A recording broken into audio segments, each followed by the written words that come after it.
London, 1857. Rain lashed against the windows of Blackwood Manor with unrelenting fury, as if nature itself protested the scene unfolding in the oak-panelled study. Miss Eleanor Blackwood stood with ramrod's straight posture before her father, her hands clenched into fists at her sides, her face draining of colour not from fear but from pure, undiluted anger. Lord Blackwood, his own face haggard with worry, had just delivered the news that had shattered her carefully constructed world. The family was ruined, teetering on the edge of complete financial collapse, and her father had secured their salvation through the oldest of aristocratic traditions. She was to marry the Duke of Thornfield, a man whose reputation for cold arrogance preceded him like a bitter winter wind. Eleanor, at 26, was no simpering debutante. She was a woman of fierce intelligence who had secretly managed the family accounts for years, desperately trying to stem the tide of her father and brother's reckless spending. Her dreams of financial independence, of perhaps one day opening a school for girls where mathematics and science would stand equal with needlework and dancing, seemed to crumble before her eyes. "I would rather die than marry that cold, arrogant man," she declared, her voice trembling with emotion as she recalled the few occasions she had encountered the Duke at London balls and soirees. His dismissive gaze had swept over her, as if she were invisible, his conversation with other nobles laced with condescension, his entire bearing suggesting a man who viewed the world as his personal kingdom and its inhabitants as mere subjects to his will. Lord Blackwood slammed his hand upon the desk, making the crystal decanter jump.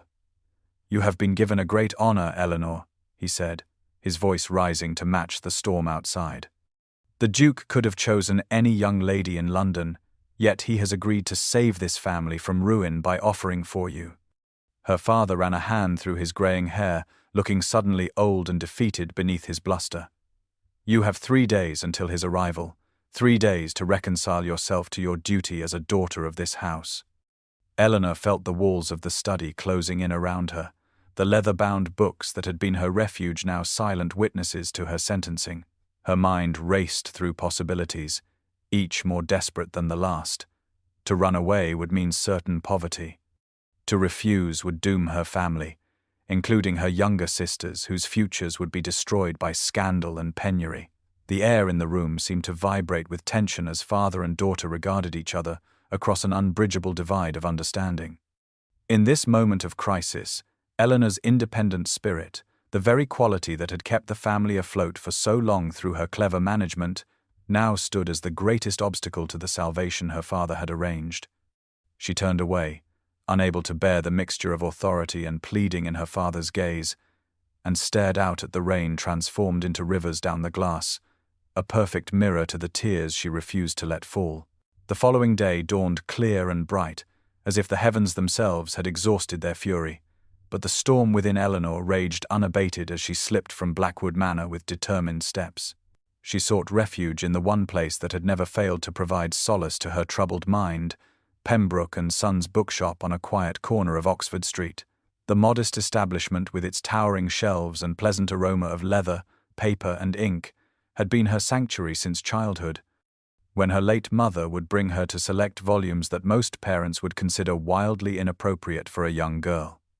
Now, as a woman grown, Eleanor moved with purpose toward the mathematics and natural philosophy section, her fingers trailing along spines of books that represented freedom in their bounded pages. Lost in contemplation of a particularly promising volume on advanced calculus, she failed to notice another patron approaching from the opposite direction until their bodies collided, sending her carefully selected stack tumbling to the floor in a cascade of leather and gilt. She dropped to her knees immediately, mortified by the disturbance in this hallowed quiet space, only to find herself face to face with the most striking blue eyes she had ever encountered. The stranger knelt opposite her, already gathering her fallen treasures with careful hands that suggested respect for the written word. He paused, studying the title of one volume with undisguised interest rather than the dismissive confusion she typically encountered when men discovered her academic inclinations. "Lagrange and Euler in one afternoon," he remarked, his voice a pleasant baritone that somehow matched the warmth of the bookshop perfectly. That is either impressive dedication or a particularly effective cure for insomnia. The teasing light in his eyes removed any sting from the words, and Eleanor found herself responding with unexpected candor about her long-standing fascination with mathematical principles, her belief that numbers offered a clarity and certainty that human interactions sadly lacked. Rather than appearing bored or condescending, the stranger engaged her with genuine interest, challenging her assertions with thoughtful counter-arguments that revealed a formidable intellect of his own. Their conversation meandered from mathematics to natural science to the woefully inadequate education provided to women, during which the stranger expressed surprisingly progressive views on female intellectual capacity. When the bookshop owner cleared his throat pointedly, Eleanor realized with a start that they had been conversing for nearly an hour, still half kneeling in the narrow aisle. The stranger rose in one fluid motion and extended his hand to assist her, introducing himself simply as James, offering no family name or title to place him within the rigid hierarchy of London society. As she reluctantly prepared to return to the prison of her family home and impending doom, Eleanor realized this brief encounter had accomplished what she thought impossible, temporarily lifting the weight of despair from her shoulders and replacing it with the warm glow of intellectual connection. She bid James farewell with genuine regret, unaware that her chance encounter was anything but chance, or that the handsome stranger with the remarkable blue eyes and incisive mind was the very man whose name had filled her with such dread only yesterday. The next 2 days saw Eleanor and James meeting with such regularity that coincidence strained credibility, yet Eleanor welcomed each encounter with increasing warmth. Their first reunion occurred in Street, James Park, where morning mist still clung to the grass, and Eleanor had sought early solitude to clear her thoughts. She rounded a bend in the path to find James seated on a bench, sketching the outline of waterfowl on the lake. He rose at her approach, his face lighting with pleasure that mirrored her own unexpected delight. They walked the winding paths for hours, conversation flowing between them with remarkable ease, moving from literature to politics to philosophy without awkwardness or pretense. By their third meeting, in a sunlit corner of the public library, where dust motes danced in golden shafts of light between towering shelves, Eleanor found herself sharing confidences she had never revealed to another soul. As they sat with knees nearly touching in the intimate confines of a window alcove, she spoke of her passion for mathematics, her secret management of the family accounts, and ultimately, the crushing burden now placed upon her shoulders. "My father has arranged for me to marry a heartless duke who treats people as property," she confided, her voice barely above a whisper as she twisted her hands in her lap. "The Duke of Thornfield. I have observed him at social gatherings, so cold and arrogant, viewing everyone as beneath him. I am to be sold like livestock to save my family from ruin." James listened intently, his blue eyes focused entirely on her face, showing neither the dismissive condescension nor false sympathy she had come to expect from men when she expressed genuine distress. He seemed to choose his words with particular care when he finally responded, suggesting that perhaps not all is as it appears. Even dukes can be more than their titles suggest. "Some men," he continued, "are constrained by the expectations of their position, forced to maintain a certain facade that may not reflect their true nature." His gentle defense of a man he presumably had never met struck Eleanor as odd, yet deeply kind, revealing a generosity of spirit that only enhanced her growing regard. From the rain-soaked gardens where they huddled beneath his umbrella, laughing as wind whipped droplets into their faces, to the hushed warmth of the library where their fingers brushed while reaching for the same volume, causing heat to bloom across her cheeks, Eleanor found her emotional landscape shifting as dramatically as their settings. With each meeting, the specter of her impending marriage receded slightly, not because she believed she could escape it, but because James had given her the precious gift of being truly seen for the first time in her life. He debated with her as an intellectual equal, valued her opinions without qualification, and looked at her with an intensity that made her heart perform the most alarming acrobatics within her chest. As she reluctantly bid him farewell on the eve of the dreaded day, promising to meet once more after the Duke had arrived, Eleanor remained blissfully unaware of the truth that readers had surely guessed, that her James and the Duke of Thornfield were one and the same, and that the man she had come to admire had risked everything on this fragile connection formed without the weight of title and expectation. The dreaded day descended upon Blackwood Manor, casting long shadows despite the cheerful June sunshine that streamed through the drawing-room windows. Eleanor stood rigid beside the fireplace, her fingers gripping the mantelpiece with such force that her knuckles blanched white against her pale skin. She had dressed with deliberate simplicity in a gown of deep blue that her father had criticized as unbecoming for such an important introduction, but Eleanor had been determined to present herself without artifice before the man who would purchase her future with his title and fortune. The butler appeared at the doorway, his face a mask of practiced solemnity as he announced the arrival of His Grace, the Duke of Thornfield. Eleanor steeled herself, chin lifting in defiant preparation for her first encounter with the cold aristocrat she had dreaded for 3 days. The door swung open, and the world beneath her feet seemed to dissolve. Standing before her was not a stranger but James, his familiar figure now attired in impeccable formal clothing that emphasized his impressive height and broad shoulders in a way his simpler garments had not. Those same intense blue eyes now regarded her with apprehension rather than the warm admiration she had come to treasure. The blood drained from her face as comprehension dawned, transforming affection into betrayal in one devastating moment of clarity. Her father performed the introductions with obsequious enthusiasm, entirely unaware of the silent drama unfolding before him. Eleanor responded with mechanical courtesy, her voice sounding distant to her own ears as shock gave way to mounting anger. It was only when Lord Blackwood was called away to speak with the housekeeper about some detail of dinner that she found herself alone with the man she had known as James, now revealed as the Duke she had so vehemently rejected. "You deceived me," she accused, her voice trembling with hurt and fury. "Was it amusing to toy with the woman you are being forced to marry? Did you laugh about my confidences with your aristocratic friends?" The Duke took a step toward her, then stopped as she flinched away. "I never meant to cause you pain, Eleanor," he said, her name on his lips now seeming like another deception. "I only wanted to know you, truly know you, without the barrier of title and expectation." The drawing-room that had always been a place of comfort with its familiar furnishings and the scent of beeswax and lavender now felt like an elegant prison. The air between them vibrated with tension, thick with unspoken words and shattered trust. Eleanor felt herself suffocating under the weight of her feelings, the genuine connection she had formed with James now poisoned by the knowledge of his deception. Even as part of her mind acknowledged the logic behind his actions, her heart rebelled at being made the unwitting participant in such a scheme. She turned away from him toward the window, her rigid back communicating what her trembling voice could not, that something precious had been damaged, perhaps irreparably, by this revelation. The delicate foundation of mutual respect and growing affection they had built over their secret meetings now lay in ruins at her feet, creating a conflict that could not be resolved with simple explanations or apologies, for how could she ever trust that anything between them had been real? The formal dinner that evening was an exercise in thinly veiled hostility, carefully disguised as proper etiquette.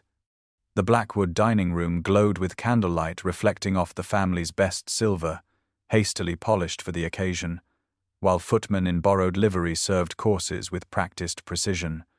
Eleanor sat opposite the Duke, her face a composed mask that revealed nothing of the turmoil beneath, while his family members, including his formidable mother, the Dowager Duchess, and his younger brother, Lord Edmund, completed the intimate gathering. The conversation flowed with artificial pleasantness until Eleanor deliberately steered it toward topics designed to provoke. She spoke eloquently about the inherent injustice of inherited privilege, the parasitic nature of aristocrats who lived off tenant labor while contributing nothing of value to society themselves, all delivered with such sweet smiles and perfect manners that her father could not openly rebuke her, though his complexion grew increasingly florid. The Duke answered each barb with measured restraint, his eyes never leaving her face even as she refused to meet his gaze directly. When the final course had been cleared and the ladies prepared to withdraw, Eleanor slipped away instead to the terrace, desperate for fresh air to cool her flushed cheeks and calm her racing heart. She had not expected him to follow, yet moments later she sensed his presence behind her, tall and imposing in the moonlight that cast harsh shadows across the stone balustrade. "You made your feelings about aristocracy remarkably clear this evening," he said, his voice tight with controlled emotion. Eleanor whirled to face him, abandoning all pretense of civility as weeks of fear, anger, and hurt came pouring forth. She accused him of deception, manipulation, and using his wealth and status to purchase a wife who had no choice in the matter. Her voice rose with each accusation until she delivered the final blow, the words she had first hurled at her father, now directed at the man himself. "I would rather die than marry you, Your Grace," she declared, emphasizing his title with venomous disdain. The words hung between them in the night air, more final and cutting than she had intended. The Duke stood perfectly still, moonlight illuminating his face with silver light that emphasized the strong angles of his features and the unexpected vulnerability that transformed his expression. "I had hoped our conversations showed you the man beyond the title," he said quietly, his composure finally cracking to reveal genuine pain beneath. "I thought perhaps when we spoke of books and ideas, when you laughed at my poor attempts at humor, when you shared your dreams with me, that you were seeing James, not Thornfield." Instead of the cold anger she expected, his response held such raw honesty that Eleanor felt her certainty waver for the first time. The moonlight created stark contrasts across the terrace, deep shadows and brilliant illumination with no gentle middle ground, much like the emotional chasm that now separated them. He seemed about to say more, to bridge that impossible distance, when Lord Blackwood called from the drawing room, breaking the moment into irretrievable fragments. The Duke straightened, his aristocratic mask sliding back into place as he bowed formally and returned inside, leaving Eleanor alone with the uncomfortable realization that she might have glimpsed a truth she was not yet ready to acknowledge, that perhaps there was indeed a man worth knowing beneath the title she so despised. The next morning dawned with a peculiar atmosphere in Blackwood Manor, an undercurrent of excitement rippling through the household staff as Eleanor descended the main staircase. She had slept poorly, her dreams haunted by moonlit confrontations and wounded blue eyes, leaving her with a heaviness that made each step an effort. As she approached the breakfast room, she paused at the sound of urgent whispers coming from a side corridor, where two housemaids stood with heads close together, unaware of her presence. The words that drifted to her ears seemed impossible, fragments about the Duke renouncing his title, estates transferred to Lord Edmund, society in an uproar over the unprecedented scandal. Eleanor pressed herself against the wall, heart racing as she strained to catch more details, certain she had misunderstood. The older maid mentioned a formal document signed yesterday morning, before the Duke had even arrived at Blackwood Manor, while the younger expressed shock that anyone would willingly surrender such wealth and position. Abandoning all pretense of propriety, Eleanor hurried back upstairs to her bedchamber, mind whirling with confusion, only to find a letter had been slipped beneath her door. She recognized the handwriting immediately, the same elegant script that had labeled a botanical drawing he had gifted her during one of their meetings in the park. With trembling fingers, she broke the seal and unfolded the pages, sinking onto the edge of her bed as the words transformed her understanding of everything that had transpired. James explained that he had made the irrevocable decision to renounce his title and estates to his younger brother days before their first meeting, weary of the emptiness of aristocratic life and longing for freedom to pursue scholarly interests without the burden of ducal responsibilities. He had arranged the marriage negotiations with her father, knowing he would no longer be a duke when the agreement was fulfilled, but hoping to provide the financial security her family needed through the generous settlement that accompanied his abdication. The reason for his deception became clear as she read further. He had wanted to meet her as himself, stripped of title and position, to discover whether they might build something genuine before revealing the dramatic change in his circumstances. His greatest fear, he wrote, had been that she would accept him for his title alone, never seeing the man beneath, but their conversations in the bookshop and park had given him hope that she might value him for his mind and character rather than his rank. The bedchamber that had been her sanctuary since childhood suddenly felt confining, the walls pressing inward as the foundations of everything she believed shifted beneath her. The man she had condemned as an entitled aristocrat had willingly surrendered privilege and power, while she, who prided herself on seeing beyond social conventions, had judged him by the very title he had already discarded. The bitter words she had hurled at him on the moonlit terrace returned to haunt her with new meaning, her declaration that she would rather die than marry him taking on a cruel irony when he had already given up the very thing she most despised about him. Eleanor strode into her father's study without knocking, a breach of etiquette that reflected her inner turmoil. Lord Blackwood looked up from his correspondence with a frown that quickly shifted to resignation as he recognized the determined set of his daughter's jaw and the letter clutched in her hand. "Is it true?" she demanded, dispensing with pleasantries entirely. "Did the Duke of Thornfield, or James as I now know him, come to you weeks ago with an arrangement that would save our family finances even without marriage?" Her father set down his pen with deliberate care, the slight tremor in his hand the only indication of his discomfort. "It is true," he acknowledged after a lengthy pause. "Mr. Vallemont, as he now styles himself, approached me with most unusual terms. He would provide a settlement generous enough to clear our debts and restore the estate to prosperity, with only one condition, that he might meet you as a common man before any formal arrangement was discussed." Lord Blackwood gestured to the chair opposite his desk, and Eleanor sank into it, her anger giving way to confusion. Her father explained that James had been remarkably forthright about his intentions, revealing that he had already begun the legal process of transferring his title and principal holdings to his younger brother before initiating negotiations with the Blackwoods.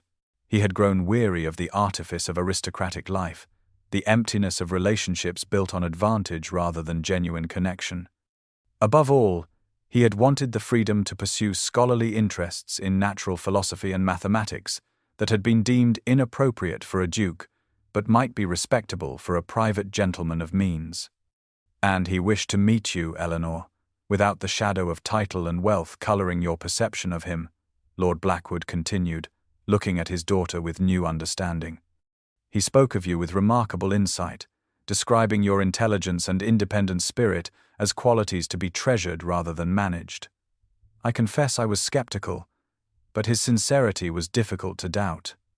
Eleanor listened in growing wonderment as her father revealed that James had taken a modest house near the British Museum, where he intended to establish a small laboratory for scientific experimentation, maintaining only enough wealth from his former estates to live comfortably and fund his research.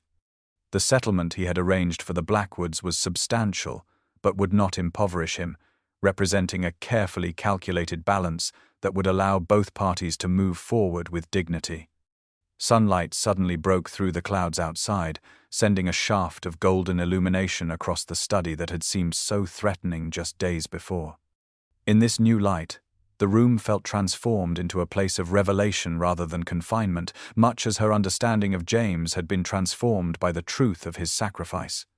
The magnitude of what he had surrendered became increasingly clear, not merely wealth and position, but the very identity that had shaped his existence since birth. And most remarkably, he had done so before meeting her, not as a desperate gesture to win her approval, but as a genuine act of self-determination that reflected his true character and principles. The romantic conflict deepened not through new obstacles, but through Eleanor's dawning recognition that she had judged him by the very standards she claimed to reject. Seeing only the title rather than the man who had found the courage to redefine himself according to his own values rather than society's expectations, Eleanor rose with the dawn, following a night of profound introspection, dressing herself in her simplest morning gown of dove grey, with no adornments save a cameo brooch that had belonged to her mother. She left a note for her bewildered lady's maid, slipped from the house like a thief, and hailed a hackney cab on the main road with a confidence born of desperation. The address she gave the driver led them through increasingly intellectual quarters of London, until they reached a modest brick townhouse near the British Museum, its exterior distinguished only by window boxes filled with carefully tended herbs rather than decorative blooms. For long minutes after paying the driver, Eleanor stood on the pavement, gathering courage before finally mounting the steps and lifting the brass knocker. The housekeeper who admitted her seemed momentarily startled by the arrival of an unaccompanied lady, but directed her to the study at the rear of the house when Eleanor identified herself. She paused in the doorway, taking in the scene before her with new eyes. James sat at a desk positioned to capture optimal light from the large windows, surrounded by stacks of books and papers covered in mathematical notations. Various scientific instruments occupied every available surface, while shelves overflowed with volumes arranged by subject rather than for aesthetic display. It was a room designed for work and thought rather than impression, much like the man himself, who looked up at her soft footfall with an expression of such naked surprise that Eleanor felt her carefully rehearsed speech desert her entirely. She stepped into the room, removing her gloves with deliberate care to disguise the trembling of her fingers. In the clear morning light streaming through uncurtained windows, she truly saw him for the first time, not as the Duke she had feared, nor even as the idealized James of their early meetings, but as himself, a man of principle and courage who had risked everything for authenticity. "I rejected a title, not a man," she admitted, her voice barely above a whisper. "I fear I have been as prejudiced as those I criticized, judging you by the very standard I claim to despise." The modest study, with its simple but quality furnishings, reflected James's true nature, unpretentious yet dignified, practical but refined. Books were arranged by subject and frequency of use, rather than for display, scientific instruments positioned for function rather than ornament, everything speaking of a mind that valued substance over appearance. Eleanor's acknowledgement of her own prejudice marked her growth beyond righteous indignation to genuine self-awareness, her willingness to stand vulnerable before him demonstrating courage equal to his own. James rose slowly from his desk, hope and wariness battling in his expression as he moved toward her with measured steps that betrayed his uncertainty. The distance between them represented more than physical space. It was the final barrier of misunderstanding that had separated two people who, despite social convention and mutual misconception, had recognized in each other the rare possibility of true partnership. James moved to the window, hands clasped behind his back as he gazed out at the small garden beyond, gathering his thoughts before turning to face Eleanor with newfound resolve. "All my life I have struggled against the constraints of my title and position," he began, his voice quiet but firm. "As a boy I longed to explore, to experiment, to pursue knowledge for its own sake, but was constantly reminded that such pursuits were beneath the dignity of a future duke. Mathematics, natural philosophy, astronomy, these were acceptable as casual interests, but never as serious endeavors for a man of my station. My father viewed my scholarly inclinations as a disappointment, my tutors as a distraction to be overcome. Society expected me to manage estates, make advantageous connections, and eventually select a suitable bride to continue the lineage." His expression softened as his eyes met hers. "I gave up nothing of value when I surrendered the dukedom. I gained the freedom to pursue what matters, knowledge, purpose, and perhaps the heart of a woman who sees me, not my position." The simplicity and sincerity of his declaration stripped away the last of Eleanor's defenses. In that moment she recognized that she had found something far rarer than the freedom from unwanted marriage she had initially sought. She had found a true equal, someone who valued her mind and spirit, rather than viewing her intelligence as an inconvenient trait to be tolerated or suppressed. She stepped toward him, closing the physical distance that mirrored the emotional barriers they had constructed through misunderstanding. As they continued to speak, sharing their genuine hopes and fears without pretense or calculation, the room grew warmer with afternoon light that seemed to illuminate not just the physical space, but the clarity growing between them. James described his vision for research unfettered by aristocratic expectations, while Eleanor confessed her long-standing dream of establishing an academy where girls might receive the mathematical education she had struggled to obtain through solitary study. Their words overlapped with increasing excitement as they recognized the alignment of their values and aspirations, their shared belief that knowledge should be pursued for its own sake rather than for advantage or display. The conversation flowed with the ease of true compatibility, touching on practical concerns of family obligations and societal reactions, but always returning to the core truth that had emerged from their tumultuous beginning, that they had discovered in each other the rare possibility of partnership based on authentic connection rather than convention. This emotional resolution completed both their character arcs, James finding the courage to live according to his own values rather than inherited expectations, and Eleanor moving beyond righteous indignation to recognize that true independence meant judging each person as an individual rather than a representative of their class. As the afternoon light bathed them in golden warmth, the distance that had seemed insurmountable on the moonlit terrace dissolved completely, replaced by the profound understanding that they had each, in their own way, been fighting the same battle all along. 1 year later, the modest but beautiful townhouse near the British Museum had been transformed into a home and intellectual haven that perfectly reflected its occupants. Bookshelves lined every available wall, filled with volumes on mathematics, natural philosophy, literature, and history, while large windows allowed natural light to flood the main rooms where James and Eleanor conducted their work. The morning room had been converted into a publishing office where they managed their scholarly venture, Blackwood and Valemont Academic Press, which specialized in scientific and mathematical works, including several by women authors who had previously struggled to find publishers willing to consider their manuscripts. Eleanor stood by the window, proudly holding the first printed copy of her mathematical treatise on differential equations, published under her own name without pseudonym or apology. James watched her from his desk, his face alight with the mixture of pride and admiration that had characterized their first year of marriage. Their unconventional path had not been without challenges, from the initial scandal that rocked London society to the painful estrangement from Eleanor's father that had only recently begun to heal. Yet, they had built something remarkable together, a partnership of equals that had flourished away from the stifling constraints of aristocratic expectation. The doorbell chimed, announcing the arrival of James's brother Edmund, now the Duke of Thornfield, who visited regularly despite the continued whispers his association with the fallen Duke occasionally provoked. As they settled in the comfortable sitting room with tea, Edmund shared the latest news from London with barely suppressed amusement. "Society still gossips incessantly about the Duke who surrendered everything for love," he reported, adding that several romantic ballads had been penned about the scandal, each more melodramatic than the last. The newest variation suggested that James had been bewitched by Eleanor, a narrative that made them both laugh given the rational foundation of their connection. Edmund continued with news of their mother, who had finally ceased her campaign to have James reclaim his title and had even, reluctantly, begun to acknowledge the success of their publishing venture. As afternoon sunshine spilled through the windows, bathing the room in golden light that highlighted the contentment on their faces, Eleanor took James's hand in her own. "They will never understand that you gained everything by giving up a title." "And so did I," she said softly.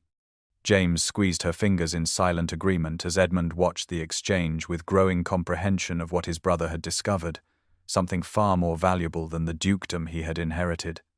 As the three continued their conversation, moving easily between family matters and scholarly discussions, the scene remained illuminated by that perfect golden light, symbolic of the brightness of their unconventional but ideal future together. Their story had come full circle from confrontation to understanding, from rejection to acceptance, from prejudice to wisdom. In choosing authentic love over social position, they had not surrendered anything of true value, but had instead gained everything that mattered, a life built on mutual respect, shared purpose, and genuine connection that no title or fortune could have provided.